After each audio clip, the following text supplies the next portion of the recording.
specifically your question about the allegations against female commissioners in particular.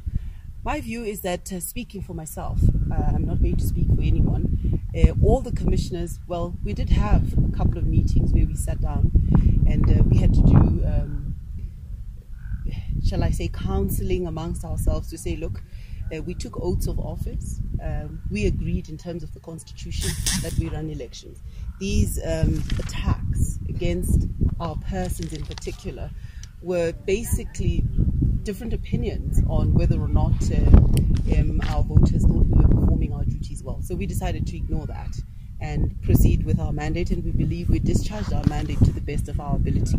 Now, going forward, what we're thinking of doing is we have had a couple of learning visits on sister EMBs. We've been to South Africa recently, where we've tried to learn what they do and how they actually go around that. We did, as part of SADC ECF, SADC Electoral Commissions Forum, we went to Botswana.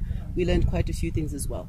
But what we're doing is we're not going to, as ZEC, make recommendations to the Ministry of Justice for changes in the law unless and until there's buy-in from our stakeholders, and our stakeholders are voters.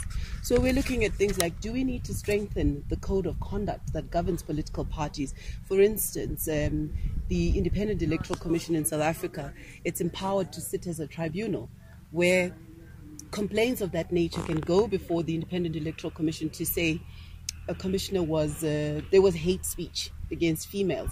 And then they have powers in terms of the Electoral Act to actually take away a number of votes from the party responsible, and they also have powers to actually disqualify candidates who indulge in hate speech. So these are the sorts of things that we're looking at. I'm sure, as you heard from the speech of the Minister of Justice, what we're looking at is recommendations that come out of the stakeholder conference will go before the interministerial task force for possible changes before the law. That means any proposed changes